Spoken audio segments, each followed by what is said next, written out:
name of God, the compassionate and the merciful. This week we are going to continue with the lexical cohesion on page 13. This is a discourse analysis and pragmatics course with me, Dr. Piruz. Now we want to continue with the discussion on lexical cohesion.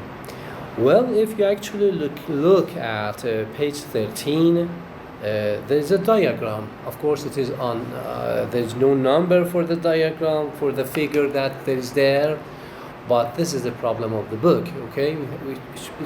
It must be something like diagram 1, diagram 2, and explanations about cohesion after that, the caption, okay? There's no diagram for it. There's no, in fact, caption for the diagram.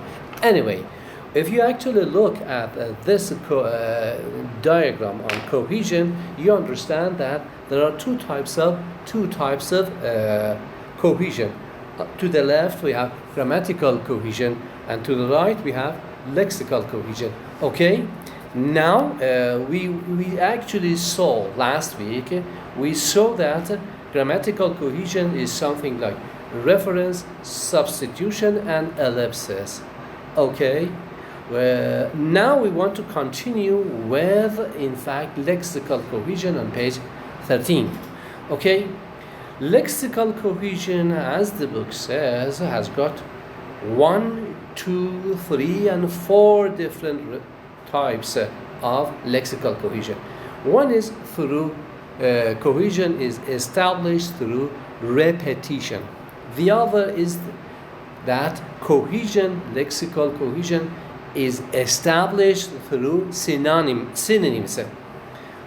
And type 3 and 4 are through superordinates and general words that we are going to continue. Well, so today's discussion is about the lexical cohesion. Let us see. Repetition. Sometimes you repeat words in a context, in a text, in order to establish cohesion. For example, one example appears on page 13, line 4 of repetition. There's in fact, short story, a little part of a short story taken from one of the things that we want to see. Let's see. Line 1 of repetition says, of all lexical cohesion devices, the most common form is repetition, which is simply repeated words or phrases. Okay? Threading through the text. So there's something like a thread connecting one part of the sentence to another part. Suppose that this is something like thread. Okay, so it connects one part to the other part of the sentence, the text. Okay, like this very simple example with chrysanthemums. If you actually go to Iran or to other parts of the world, you see in the parks there are, especially during winter, in fact, if you go to the parks in Iraq and anywhere around the world, you see the flowers called chrysanthemums. Chrysanthemums. This is the name of a kind of flower. Okay, in Farsi we say it is the flower called Dawoodi. Okay, Dawoodi. Gul Dawoodi means chrysanthemum. Gul means flower in Farsi, and Gul Dawoodi means, well, chrysanthemum. I don't know the Arabic word for it. Anyway, in this text, there is the repetition of the word chrysanthemum. Gul Dawoodi. I don't know the Arabic word for it. Look. Line 2 says, take this example from D.H. Lawrence's short story, Odor of Chrysanthemums. This is the name of a short story. The name of the short story is The Odor of odor of chrysanthemums. Part of it goes like this. Part of it reads like this. The child put the pale chrysanthemums to her lips, murmuring, "Don't they smell beautiful?" Her mother gave a short laugh. "No," she said, "not to me. It was chrysanthemums when we married him, when I married him, and chrysanthemums when you were born. And the first time they ever brought him home drunk. Okay? He'd got brown chrysanthemums in his buttonhole. Okay? Chrysanthemums in his buttonhole. This is a buttonhole of my, in fact, shirt. Buttonhole of the shirt.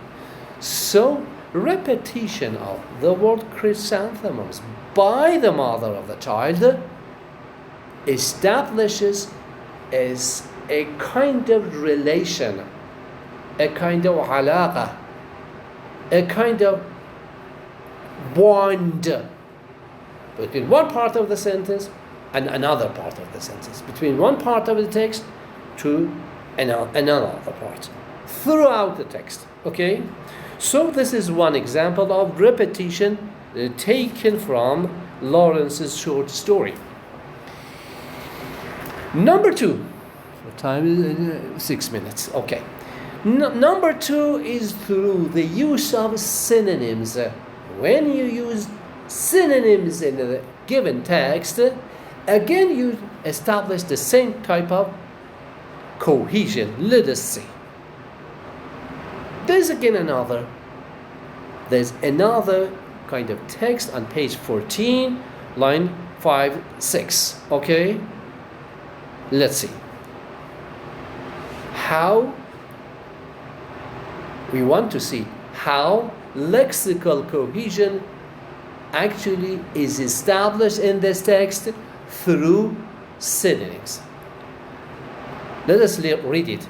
At some 75 centimeters across and capable of cracking open, okay? And a coconut shell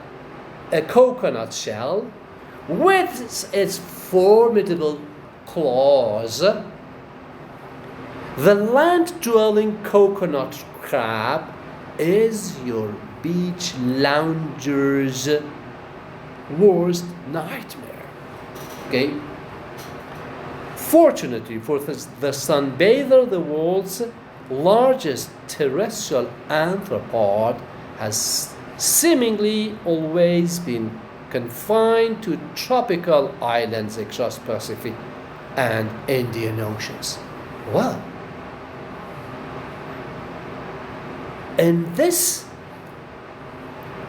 context here, we are talking about a kind of creature called saratan in Arabic. Saratan. Okay? Instead of using saratan repeatedly one after another, and in Farsi they call it kharchang. Okay? Well, and in English they call it what was that? It was a crab. We have crab or something like that. Okay. Well, instead of repeating saratan repeatedly after another, like the previous example with, in fact, chrysanthemums, the writer here actually uses synonyms. Look. First, line 1 and 2 actually explain about this kind of creature. Line 2 talks about the land-dwelling coconut crab. Okay, this is the name crab.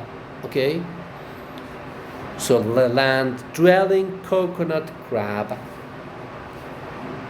Okay, now instead of this, line 3 talks about the world's largest terrestrial arthropod.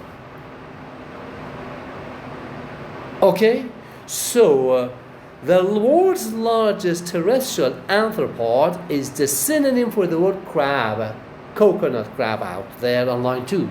So line 2 is in fact connected to line 3, and line 3 is connected to line 4. It's like this. Now, there's one thing more. Now line 2 says your beach lounger's worst nightmare. Line 2. Beach lounger. Beach lounger. Okay? And this beach lounger, line 3, is the same as sunbather. Okay? Sunbather. You actually bathe in water, not under sun. Okay? Sunbather is one word for sunbathing instead of, let's say, bathing, okay, or swimming, okay, sun swimming, let's say. Line 3. Well, line 3 talks about sunbather, and line 3 talks about sunbather is this, and this is the synonym for your beach lounger. Beach lounger, line 2, and sunbather, line 3, they are synonyms. So again, there is, well, establishment through, let's say, one part of the sentence to another. There's a kind of relation, there's a kind of alaqa between the two. And finally, okay, let's go to superordinate. And what time is it? Okay, 12 minutes up to now. Superordinates. Superordinates are the same types of things that we studied in our linguistic course with you. Okay? You remember hyponymy there, and superordinates and subordinates. Okay? You remember we talked about something like, let's say, gold and metal. Okay? Gold and metal. Okay? And we said that gold is a kind of metal, and metal has got different types. One type is gold. So in our cohesion, we use this kind of hierarchy. One element up, the other down. Let's see. You remember, in fact, the text with chrysanthemums on page 13, and I'm going to continue with this text, well, again from Lawrence, 1981, okay? So, on the line 3 of the superordinate reads like this. The candle lit glittered on the luster glasses, on the 2 vases that held some of the pink chrysanthemums. Okay? Again, we have got the word chrysanthemums. What is a chrysanthemum? What is a rose? What is a rose? What is a chrysanthemum? Well, chrysanthemums and roses are different kinds of flowers which appear on line 3. Okay? So, line 2 of this text is, in fact, related to the last word on line 3, flowers. Chrysanthemums goes with line 3. So there was a cold, deathly smell of chrysanthemums in the room. Okay? Of course, this chrysanthemum, line 3, is a repetition of chrysanthemum on line 2. But now, just wait. Elizabeth stood looking at the flowers. The flowers here means the chrysanthemums. Okay, now it's time that the air washer system in our university dies, because they want to make, in fact, offices in fact, warm enough during the fall. They turned it on in the morning and it is off in the afternoon just now. So that's why if you actually understand that there's the less noise now available in my environment, in my office. Anyway. Okay, now, so superordinates are like chrysanthemums, like roses and flowers on page 14. Okay? And there's another very simple example down there, the elephant. The paragraph beginning with the elephant. Okay? Of course, it's a kind of rhyme. Okay? Let us see. The elephant is a bunny bird. It flits from bough to bough and it makes a nest in a rhubarb tree and whistles like a cow. This is funny actually. The elephant is a bunny bird. The elephant, the big elephant, is a bunny bird. Well, a bunny bird flits from one part of the flower of the tree to the other part, from one bough to another bough. Okay? From one branch to another branch. Okay? Well, come on. Elephants are not like that. So this is funny. Anyway, again in this funny example out here, we have got elements of cohesion. Okay, let us see. So the elephant is a bunny bird. Okay. We want to say that the elephant belongs to the family of animals which go with the birds. Of course it is funny, but it is again, there is a kind of wrong superordinate. Again, in any way, this, in fact,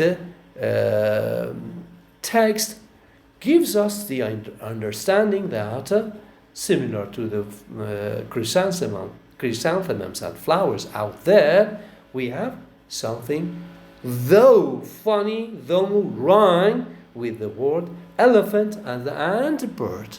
Okay? Now, the last but not the least is the general words. Words that we actually use in a text.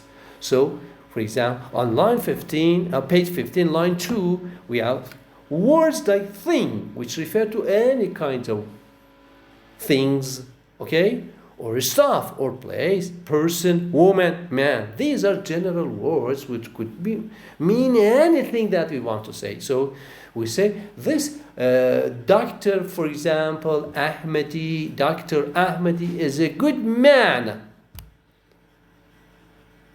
Okay, we use the word man, and this man means Dr. Ahmedi. Okay, well, it is like this. So there is a kind of, again, connection between man and that kind of person. So elements like this. More than that, these elements like thing, stuff, place, person, woman, man refer to nouns.